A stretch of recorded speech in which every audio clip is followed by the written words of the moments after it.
You're listening to NES Chat, brought to you by NES Global Talent, helping technical personnel advance their career.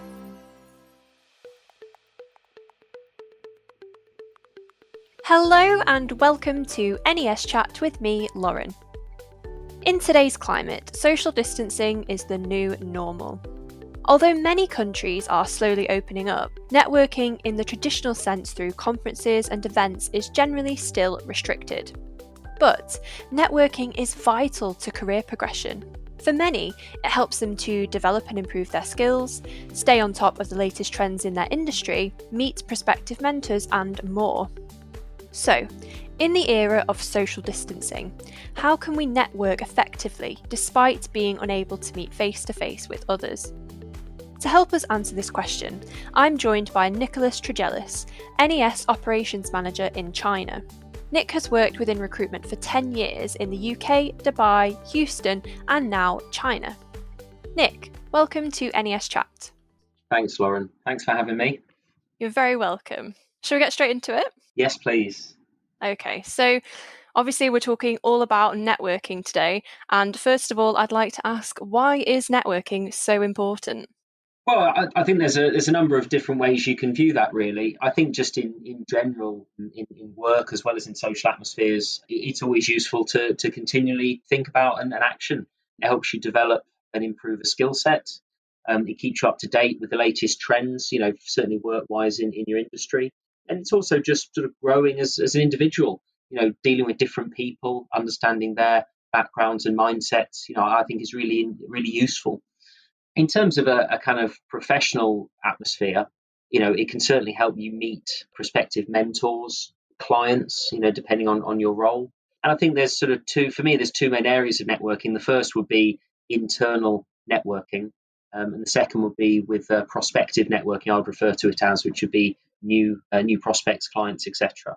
So I think on the internal side, networking is great because you're dealing with people in your industry. They understand the challenges and the mindsets of likely you and your role, certainly the company.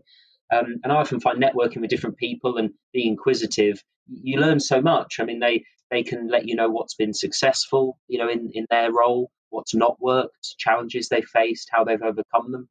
So the amount of knowledge you can have from people who've experienced it firsthand, I think is great. And of course, externally, bosses, move, your network can move. If you're ever looking for a new job, certainly in these times, a lot of people are. If you get back on LinkedIn and see who's moved where, you can always ask them, what's going on. It's the reason I joined NES. I was just on holiday in Dubai, met up with a friend of mine that I used to work with, and he said, "Do you still want to live in Dubai?" And I said, "Yes." And he said, "Great, let's just get you on the phone with our boss." Without networking and meeting him through other networks, it never would have happened, really. So, it's quite an expansive answer, but hopefully it covers the key points. Okay, great. So your experience is pretty vast. You've lived and recruited in 4 separate continents. So how would you say networking differs around the world? Well, I think the core components of networking are unchanged, but I think the methods would differ. You have to have a cultural appreciation. Off the top of my head, from my experience in the UK, it was largely coffees in the early afternoon, and then drinks after work. My time in Iraq, it was in the hotel because logistically, that's where expats were of all the clients. Some weren't allowed to leave during their assignment. In Dubai, it would be things like iftars would be a great networking experience. In Texas, it was crawfish boils and fishing and golf. So sort of what works where your location is based is good. Certainly finding events to attend. And also if you're actually setting up events yourselves, it's useful to keep that in mind. I'm in Shanghai now. I've relocated to China with NES, and we always celebrate the Chinese New Year in style, and have various social occasions. So I think you're networking with people when they're in the right mindset, and they're in a comfortable atmosphere. So I always think that's sort of the best ways. Yeah, and obviously due to the global pandemic, networking has just completely shifted from the kind of usual face-to-face meetings like you discussed over a coffee or over drinks, and it's now just completely online only, really. So what ways can a candidate effectively network online? I think the social media platforms is certainly one that every candidate should be looking at closely, such as LinkedIn. It's a great place to meet people, millions of professionals active on the site. If you come across people operating the same sector, you can just add them to your network. It's as simple as that. But what I would say is it's important to have quality over quantity, find people that are relevant for you, and actually engage them in a conversation. Don't add them for the sake of adding them. When you have added them, maybe say, hi, this article I found recently was very interesting. What are your thoughts? And just engage them in something that you believe they may be connected with.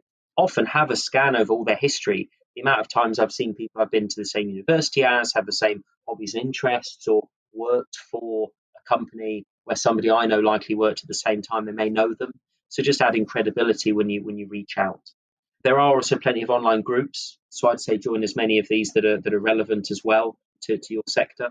And lastly, I mean, I've been on many EIC events personally. That's been a change I've implemented since COVID. So I was doing LinkedIn stuff anyhow. I think they are a great way to network and meet people and learn about various industries. One I was on recently was the change of oil and gas professionals into offshore wind farm work and the renewables industry, because it fits very nicely. Project life cycle, HSE quality, there's a lot of similarities there. You can contact the speakers afterwards typically. You can get the slide notes and you can reach out to them. And it is a good way of expanding your network as well in a subject that you're passionate about. I think some people are a bit afraid to reach out to the speakers afterwards, but it's an area they've taken time out to talk of. And as a result, they'll certainly be interested in any questions that you have for them. I think the final one would be as well. It took me a bit of time getting used to the video conferencing constantly. Was initially a bit strange to me at first. There's some obvious do's and don'ts, plain background, etc. But just starting to do it and breaking through that comfort zone happens extremely quickly. And I think it is very important to keep a strong level of engagement more than just on the telephone. Your existing network, prospective networks, just doing that on the video chat. After a while, the strangeness of it fades and it becomes a much more effective communication style than the telephone. A lot of the kind of advice and tips that we've given people so far is about being active online. How can somebody make sure that their online presence attracts the right connections? I think the first thing to consider is to understand which connections you are looking to attract and not intentionally over tailoring your profile to attract them. Don't lie about who you are, of course, but keep that in the back of the mind while you're setting it up. Presumably, a lot of these would be professional connections. So the first thing I consider is do you look professional online? By this I mean, is your profile picture conveying the right message? Are you sharing valuable content? The LinkedIn posts, for example, the LinkedIn pages that really pop are the ones that, and by such attract the right connections, are the ones that share articles, content, opinions. They can actually start discussion topics on their LinkedIn page that connects it through. And it just engages people. It's more proactive, which I think is probably the first thing. Coming across as professional is very important, but on the flip side, you need to be very aware that it's not just the networks that you want them to see necessarily will be the ones that they see. So just be cognizant on even things like Facebook. If you're having back and forth jokes with a friend, but it's on a public forum, people may end up seeing that and they see that side of you as well, and they don't understand the backstory. So I would say those are a couple of items that I would address. And as I said before, be proactive. Don't wait to set up a profile. Go actually out and create events, create chat groups, target the people, send articles to people that you think are of interest. And depending on what you're looking to achieve, you need to know your goals and objectives. Let's say you're out of work at the moment and looking, send articles that are relevant to people in various industries that you want to be in. It is a strong approach and it'll help you stand out. So it's all well and good finding new people to connect with, but candidates often struggle to actually connect with those people. So what is the best way to approach somebody online? I think some of this potentially reiterates some points before. Certainly common interests and common connections can be a great link. I mean, you have to remember certainly people in hiring positions, if it's for a potential role, they get many connections each day. So you need to find a way of standing out. And that's not necessarily just saying congratulations on your 5 years of service or your promotion. It needs to be something with a little bit more substance. So you can introduce yourself with an email, share an article with them, something that might be of interest to them. And don't forget, foster your current connections. A future career could be someone you already know. Maybe you don't work directly together, but you have common connections, common friends, and you can pick up relationships that way. I think from a mindset perspective, where a lot of people go wrong with this is they struggle to find relevant connections because they're just asking, who can I connect with who can help me?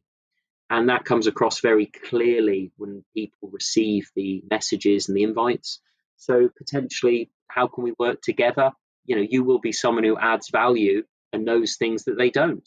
So shared articles, industry news, an EIC event, maybe you're traveling to the same location, there's a conference that might be of interest, just something along those lines to get it started.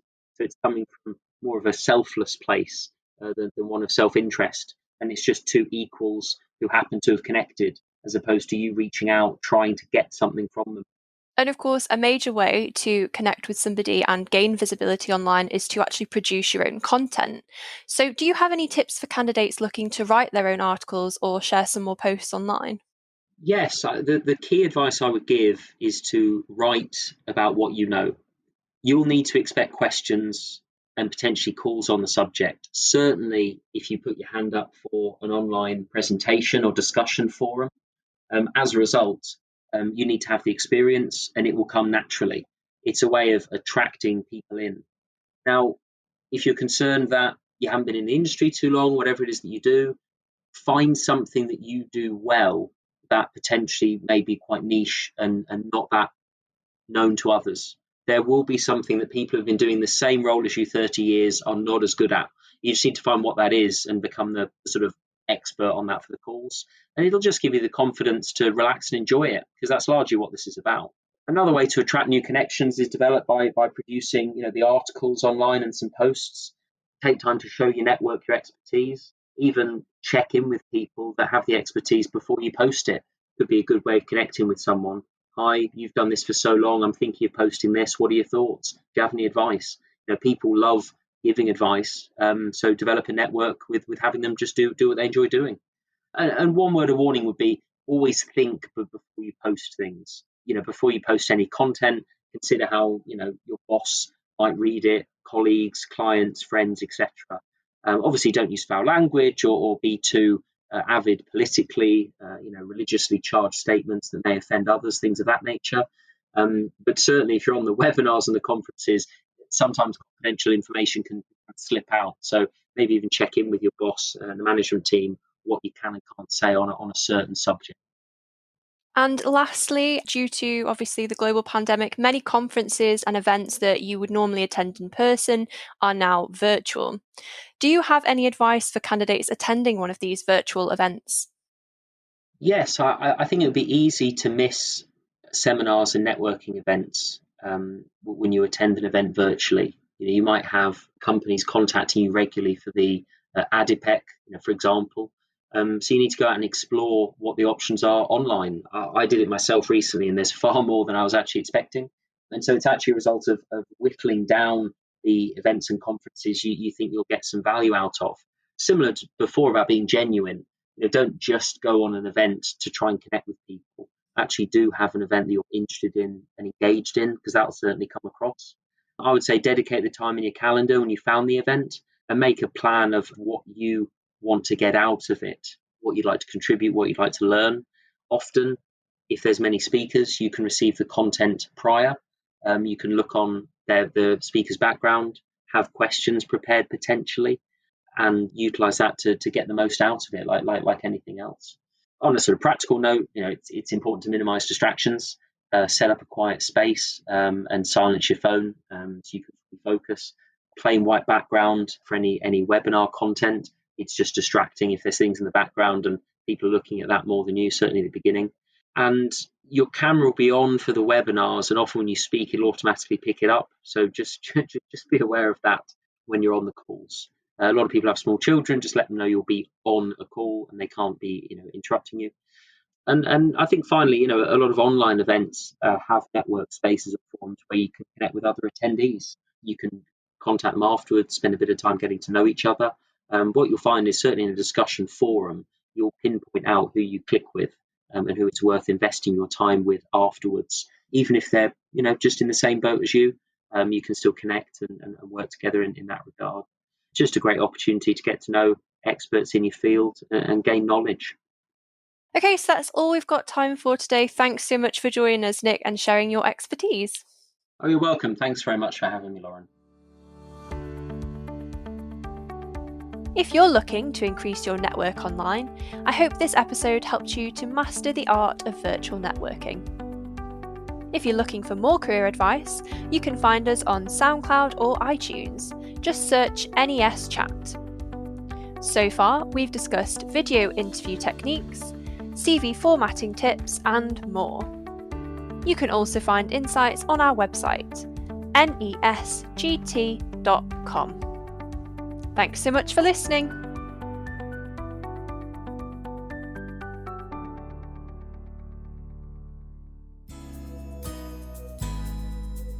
Thank you for listening to NES Chat, brought to you by NES Global Talent, International Workforce Solutions Specialist. If you enjoyed this, make sure you look out for the next episode.